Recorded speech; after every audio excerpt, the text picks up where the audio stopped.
So I want to talk about some things specifically pertaining to the Simplified Object Project for drawing for the designer, or any simplified project really.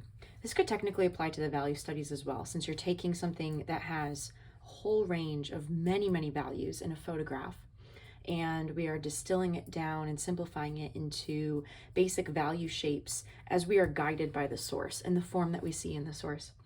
So I'm going to be taking this photograph. I've got this fun ice cream cone. I'm going to be drawing it here on my tracing paper. I already started. I thought to maybe video my progress and what I'm thinking through when I was already this far. So basically, I began with just my subject. Now we do have a hand holding the ice cream cone, and so this hand is the supporting role. What is this story about? It's really about the ice cream cone. So I'm going to focus on that being my main subject.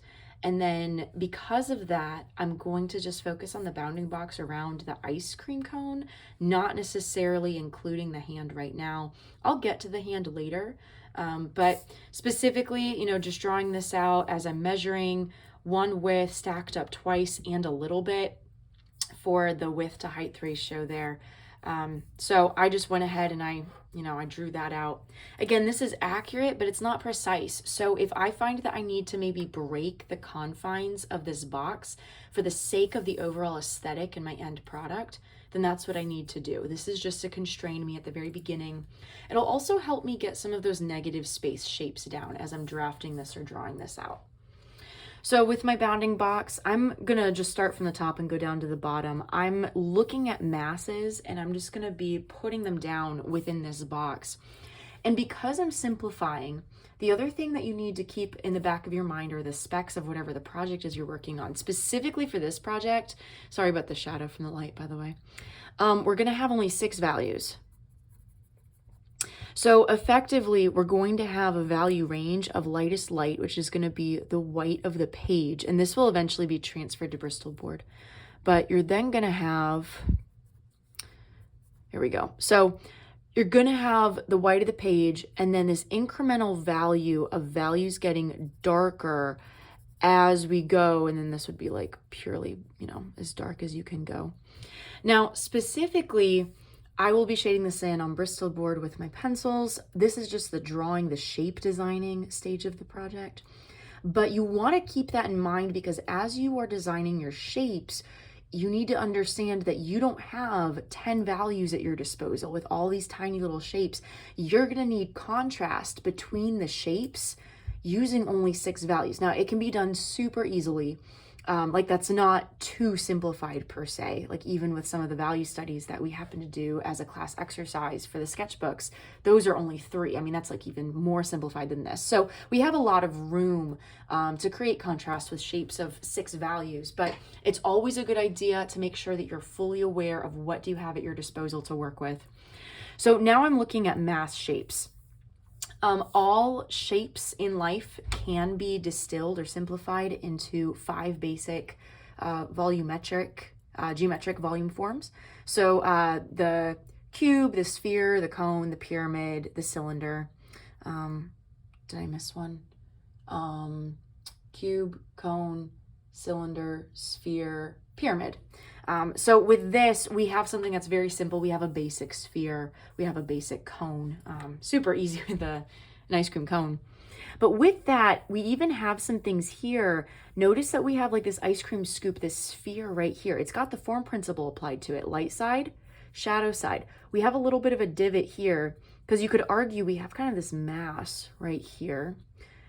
This mass might be just part of this sphere, and then we have this additional mass right here on the right. So I'm going to be looking at the source and noticing those things and letting that help me draw my shapes. Because I don't want to draw this realistically in the sense of being an exact photocopy. It does need to be believable. And because of the believability, we need to proportionately draw this out and enlarge it on our piece. So I'm noticing that this sphere right here is a little bit to the left of the midline if you want to look at like that line of the bounding box.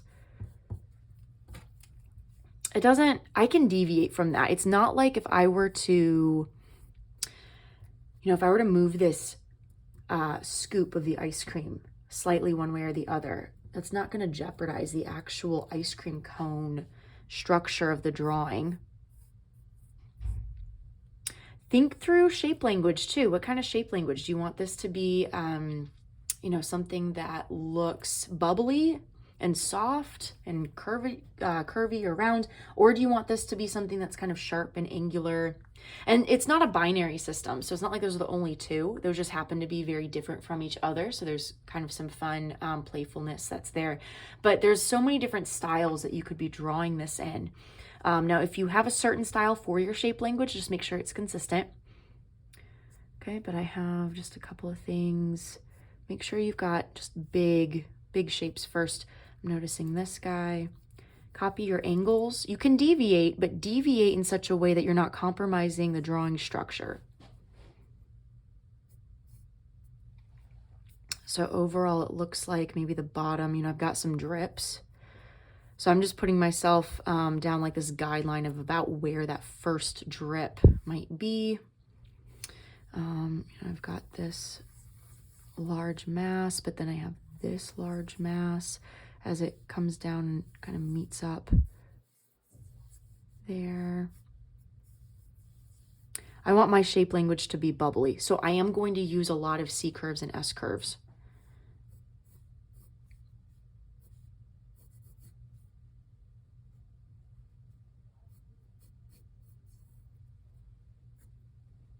Notice the overlap.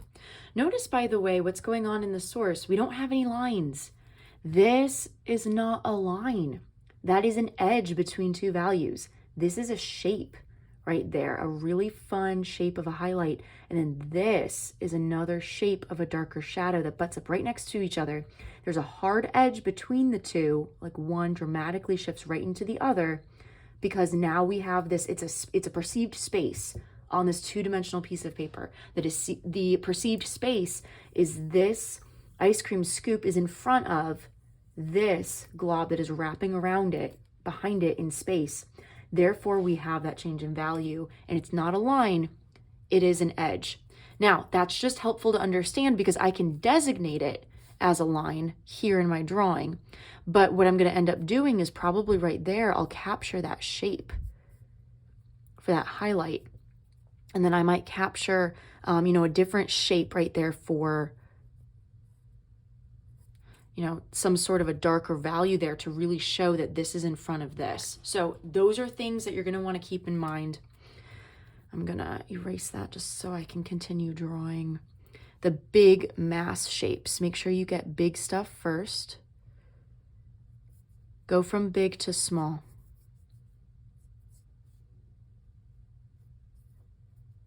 Looking right there. I'm not measuring a ton, to be honest. You guys can tell that. I'm just following along the angles.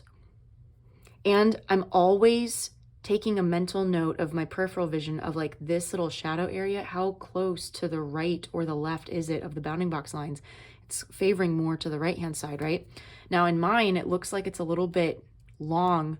I know I'm enlarging my drawing. That's a little bit too long. I could have kept it long, but I don't want it to crowd this space. Whatever you elongate in an element here, it's going to shorten some other element because you only have so much space to work with, right? So whenever you change one thing, it is no matter what, you are affecting another thing that it butts up right next to. So you don't even need a shade on your tracing paper. I just did to show that. All right, so we have a fun, from here, we've got a fun drip that happens. A sphere in space. So that's just what I got there. I like that shape a little bit better.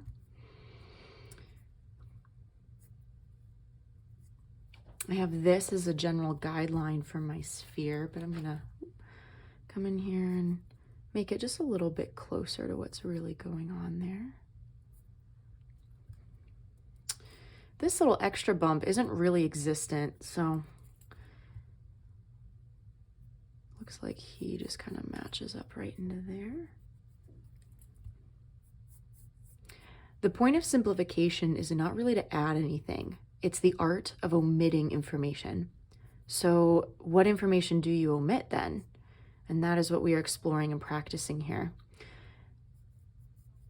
What can we merge together and it still holds strong. Possibly even stronger than if we did not simplify it. Okay, so these are drips. It's always helpful to know what is going on. Don't just blindly copy. There's an element to drawing where you can just blindly copy the angles and you'll get a good result. But as the artist, if you're going to make choices, you need to understand, not just see and notice, but also understand. And that's why you're going to ask yourself questions, or you should, like, okay, what is that? What is going on? This is a drip that's wrapping down around the cone. There's 2 drips going on right there.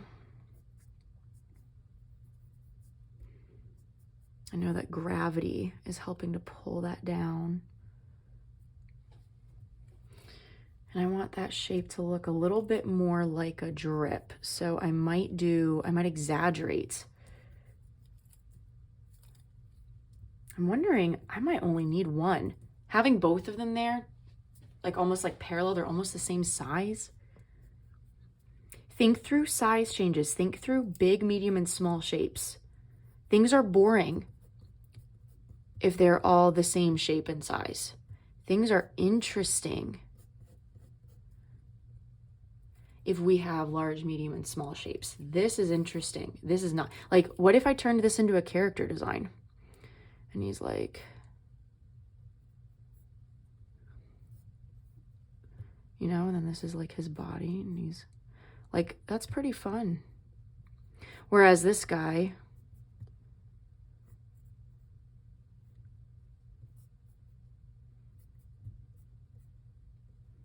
like, who's the more interesting shape character, or character of shapes? It's going to be this guy, not him. He's boring. He's exciting. So make sure that you have large, medium, and small shapes that you are alternating between. Okay, what was I doing? Oh yeah, that's not the shape I want. So I might just do something like that. Okay. Continuing on. So notice I have chosen to omit that guy. Now, if that causes problems with where the junction needs to be of the cone, which I have not drawn yet, I can maybe add that. Well, it's not going to work right there. I can always I'll just add maybe another little piece of, there you go. So this is kind of my overlapping drip. I've changed the shape of it, but it will still look like the drip right there. Okay, continuing on. We have this gravity pull.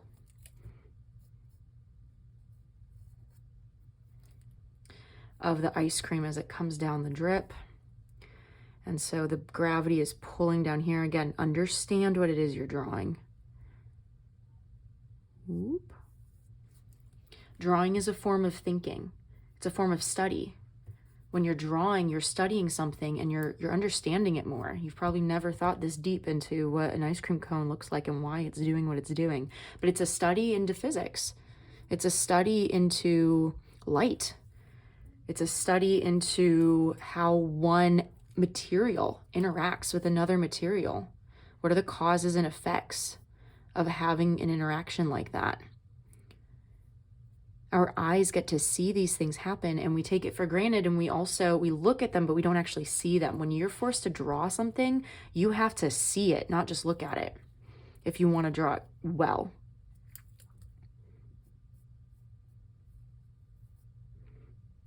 This dark area looks like it's not merely a shadow. It looks like it's actually part of the marbling of the flavor of the ice cream. So make sure that we're taking that into account. This isn't necessarily form, it's a marking.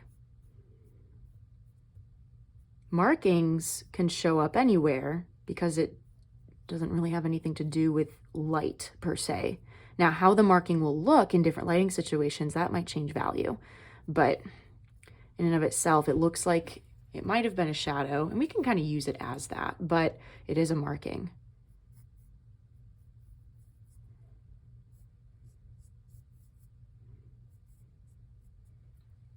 Notice I'm not necessarily like putting in shapes right now. I'm just kind of getting this contour. I'll be able to put in shapes a little bit later.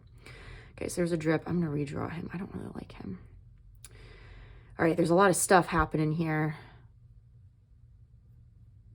Let's see if I can, so this guy, I've just simplified this drip area just into him.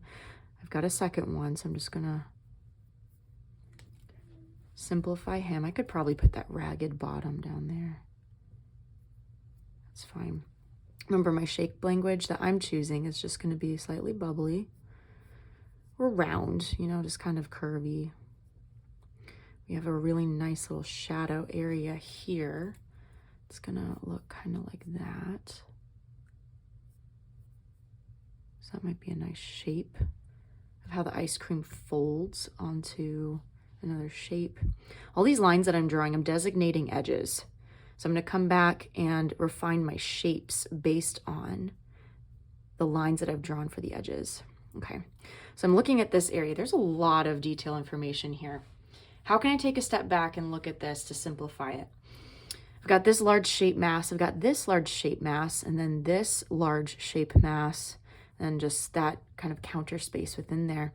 So this is what I'm going to do. I'm going to just, it looks like, remember, ice cream is scooped and fitted in a hollow cone.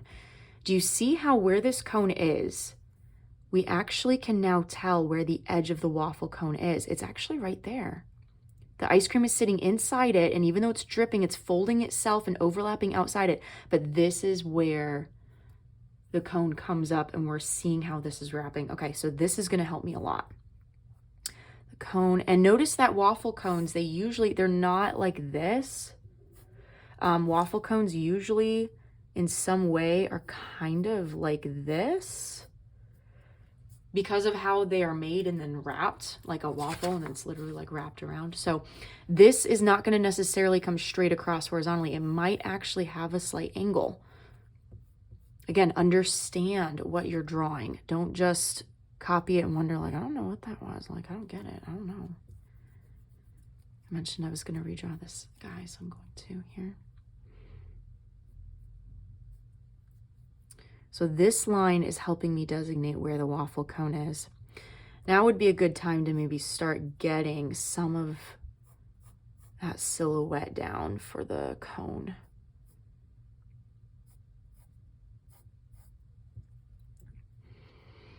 Okay, so this line is helping me right there.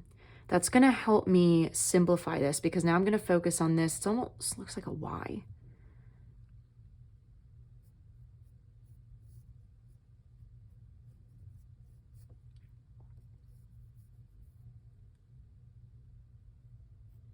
Notice that I'm using my brain's understanding of Gestalt. Like without me even realizing it, I'm just looking at things and being like, oh, that looks like a Y. You know, those shapes, they come together and my brain interprets that as the letter Y. I can use that to help me shape design this. I'm thinking in my brain, oh yeah, like the letter Y. Here we go. Not bad. Looks like a drip, like how it needs to. I'm matching the general position. Notice I'm not measuring how far in from the right this drip is. I'm just getting the general area. When you don't get things precisely right, you are altering space, right? You're altering how much space is on one side or the other, but you can still use that. All right, so what's happening here? We have a drip. Ooh, there's a little shape right here. I'll outline it in my pencil. I don't know if you can see that. I just discovered something here. This shape is not part of the drip. That's the finger that we can't see. We've got the thumb, the three fingers, we've got the index finger here that's holding the cone, and we're seeing it pop out right there.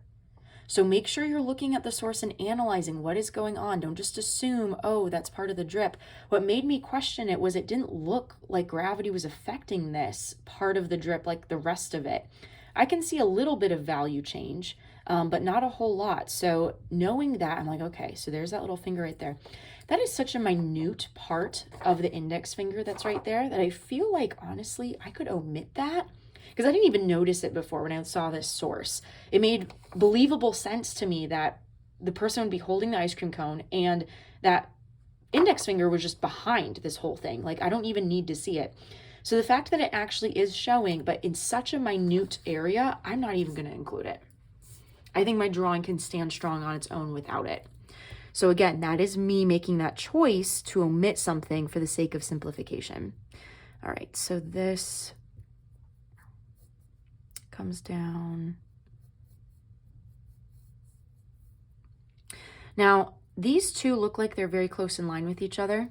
I want to vary that up. I want to make a choice as a designer to make things interesting, right? Small, medium, and large.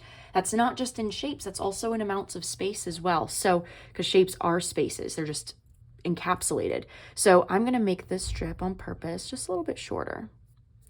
And I do like how there's kind of a nice swoop.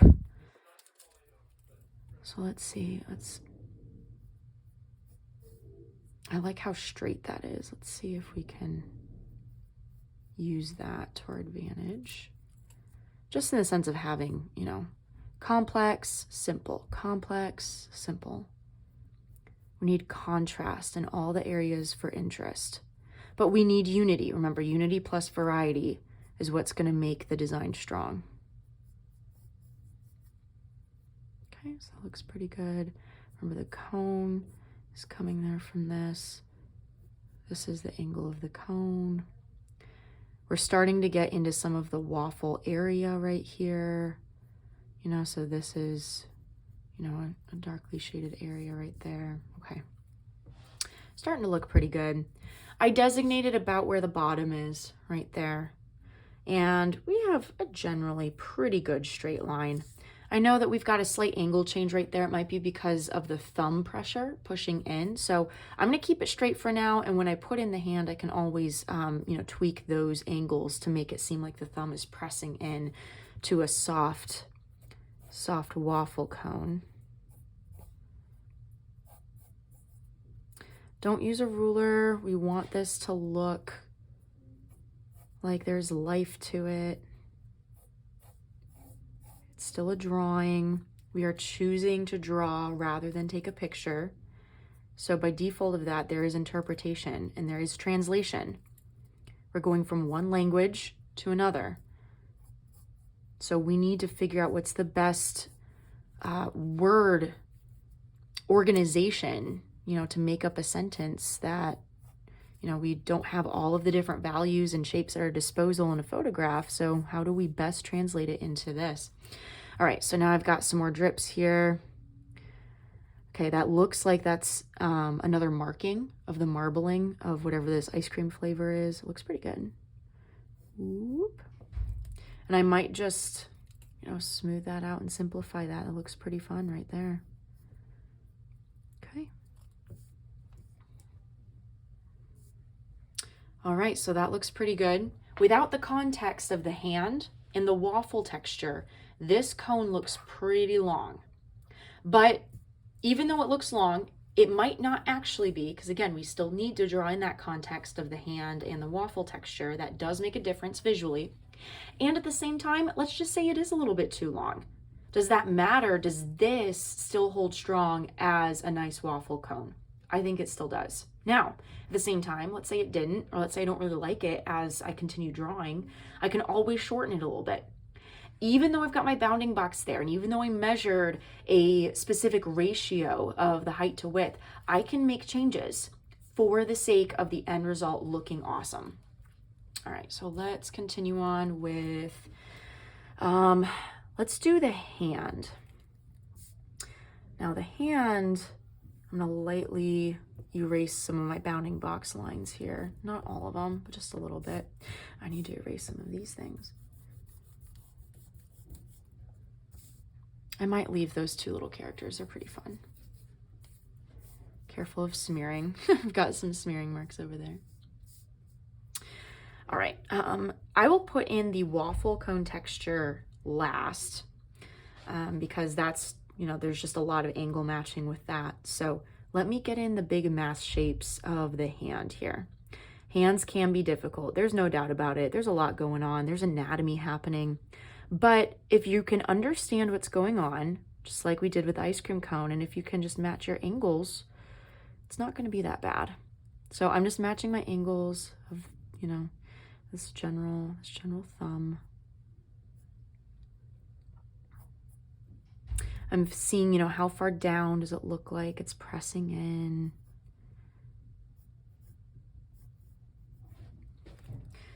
With the thickness of the thumb, that looks like the nail's a little too small.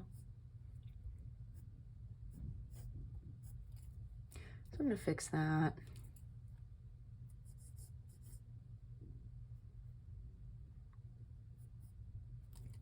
Wrong angles, hang on.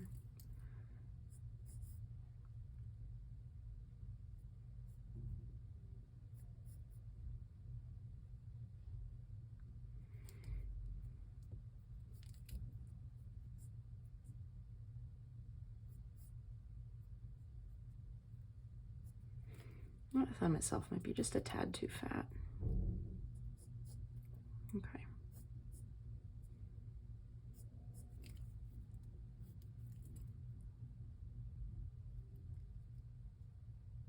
I'm not going to worry about wrinkles right now. There's a lot of details going on in that hand, but what is this finger? It is basically a cylinder. So we've got that there. Now we might need to be a little bit more particular with this, just because with the hand, we do have some alignments that need to hold true so that the anatomy makes sense and looks believable. When you're dealing with anatomy, especially of, you know, the body, really anything, but especially humans, we see them all the time.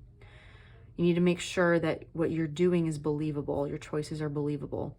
It was easier, I guess, to fudge a little bit more of the organic nature of the ice cream within the ice cream cone if I needed to alter something like that.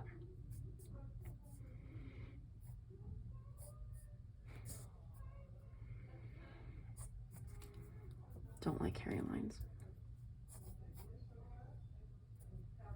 Okay, so that's good for right now. I'm going to use that to help me gauge about where this guy is.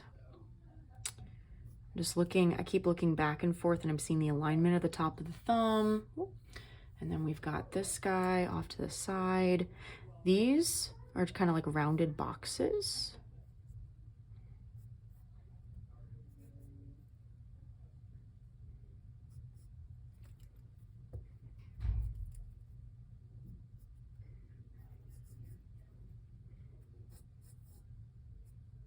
We've got some fun ice cream that's dripping onto this finger, but I'm not going to tackle that right now. That's a detail that I can get to later.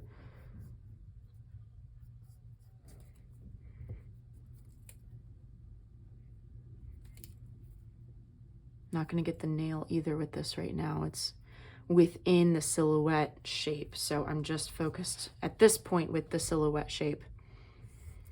I'm generally looking at, you know, how far this is, where this is in relationship. Like there's an angle happening here. Okay, it's pretty good. I'm gonna sketch it in and then assess. What's happening here is we have, like construction wise, we have kind of this 2-point perspective box happening here. You know, with the nail. Okay, so we have this happening, and then, you know, it's wrapping around.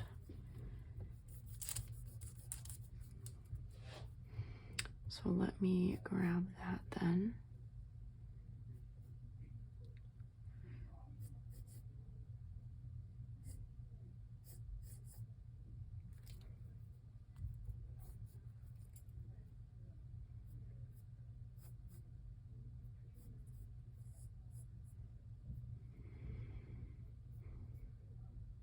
I'm seeing about how much it overlaps the ice cream cone, and then I'm also looking at the alignment, you know, using that to help me.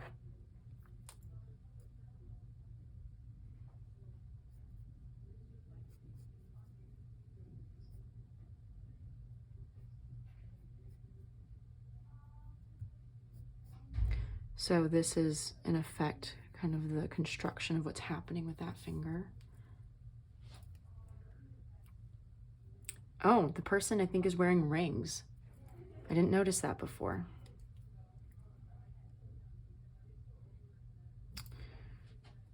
I think my angles might need to change. Sit down here. I'm to this point, I've been standing the whole time, so now I'm gonna sit and see if I can get this stuff.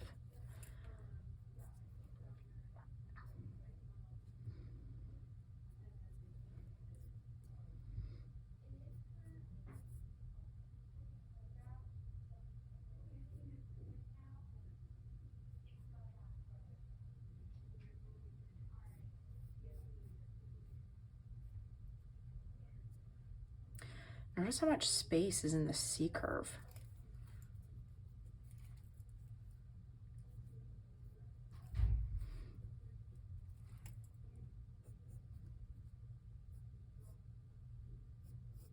There we go. See, it seems strange, but there actually is that much space in the C curve that's happening right there. It's going to help me with the alignment with the pinky. Taking a quick step back just to look at everything. How are the parts working together? Does that make sense? Is there anything that looks kind of strange? I could go ahead and erase this portion of the ice cream cone if I wanted to really sell it, if you will. I could, you know, make that change of angle. That change of angle isn't like the biggest thing ever. Notice the amount of negative space, you know, between the nail and the ice cream cone. Even though it's different, it's not that big of a deal, because it's still like, this still is a drawing structure. It still is working. Don't over accentuate changes in angle. We don't want things to look like they have tumors or craters. Okay, so again, we have kind of this would be about here. Okay, so we have the knuckle. Again, we've got changes in plane. These are like 2-point perspective boxes or 1-point perspective boxes, depending on how they're angled at me.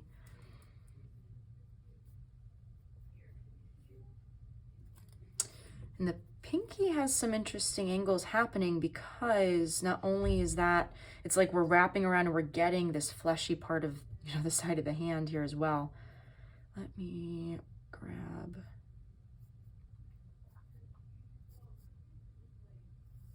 I might have to smooth that out, because again, we don't want to over accentuate.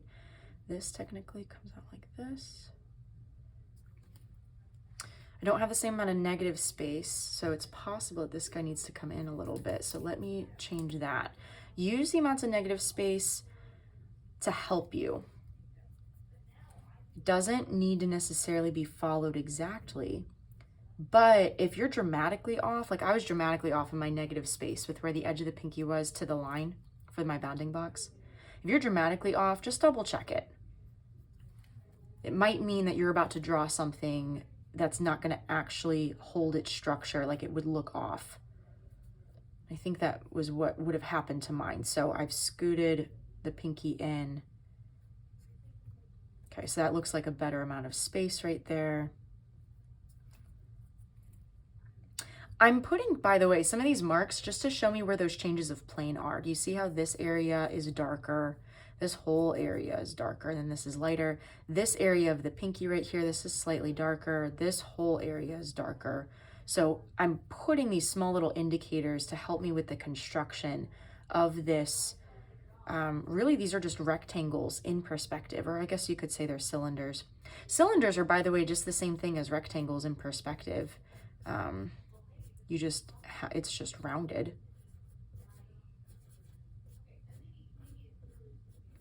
You know, so it's the same basic thing. Use that understanding of construction to help you. Okay, so that's gonna help me with my angles right there. Taking a step back, just looking at everything, looks good so far. Every once in a while, take a step back and just see how it's looking, all the parts together as a whole.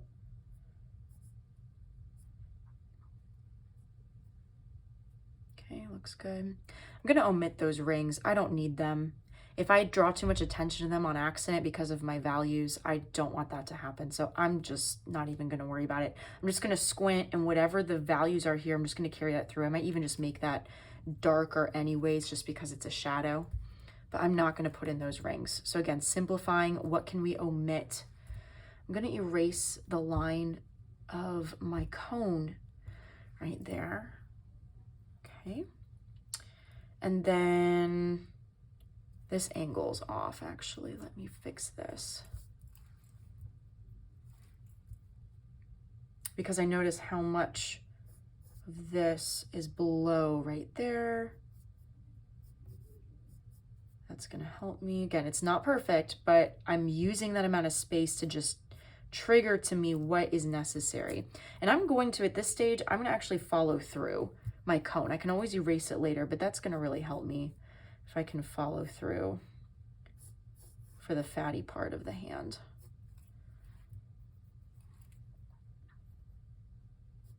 Okay, I can fix that later. Oh, I don't want to look at it though. There, I'll just do that and I can come back and I can fix that if I need to. All right, so everything looks pretty good. Let me just double check this by looking at its mirror image. Can't see it as clearly, but I look at things in its mirror image because if it's strong one direction, it will be strong in the other direction. And so it still looks good. Can't totally see it when I do this, but tracing paper, you can pretty good. So every once in a while, forget the source, flip this guy over and see, does this look like a solid, stable drawing? Nothing looks wonky, nothing looks divoted, nothing looks like it's slanting or angled in a strange way. Do the proportions make sense? Like, is the thumb super large and these guys not? Does the thickness of the fingers belonging to one hand, does that make sense? The relationship of the hand and the ice cream cone. Does the ice cream cone look like a kitty cone? Is it too small? Is the hand too large, too small compared to the cone? I'm checking all of those things when I flip it over, and it looks pretty good so far. So I'm gonna keep going. You don't want to do the entire drawing without checking it every once in a while like that, because what happens if you just keep drawing, you're gonna then just make compounded mistakes, and you could have fixed it sooner. So that's why we do that. Okay. There we go. All right, so we have something happening here. When I say here, I mean this fatty area of the hand. I'm seeing where it is in relationship to the other fingers. It's a little bit lower, actually. It's maybe a little bit down here. But it does help us, you know, find that fatty part of the hand right here. Let me erase some of this stuff. Sometimes putting in circles or ellipses helps me visualize the volume in space. So I do like doing that.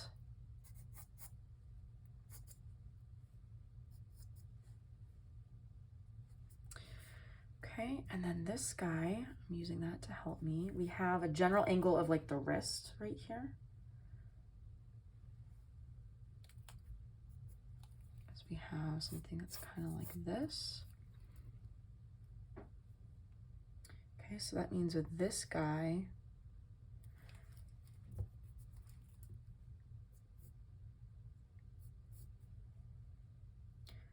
angle might need to drop down a little bit to compensate. I know we have different amounts of space for what's left over with the cone, but that's okay. This is still holding strong on its own.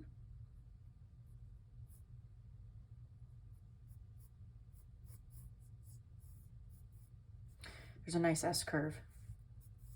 I'm gonna capture that. I'm gonna erase the line I don't need. I did follow through, so I'll be able to fix that later.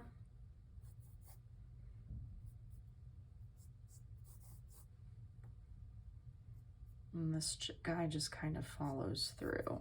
We don't really need to see. Now, for the drawing, because I'm fitting this within a border scene, like we have a scene here, which is the paper, and we have a border on it.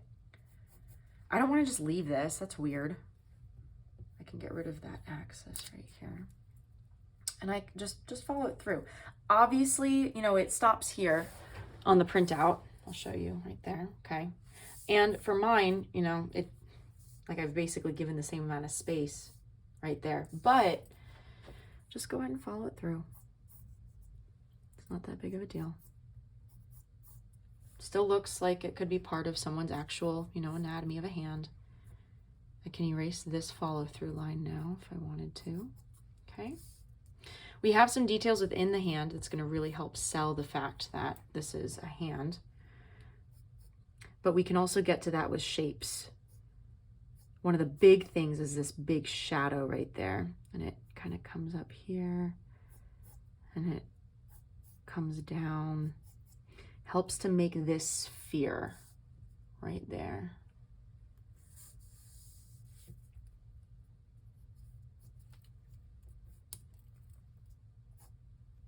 We have a little bit of like a lightened area right there.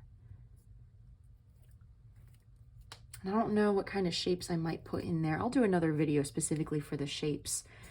I've got a couple down, but I wanted to show you what I'm thinking about as I'm looking at the source.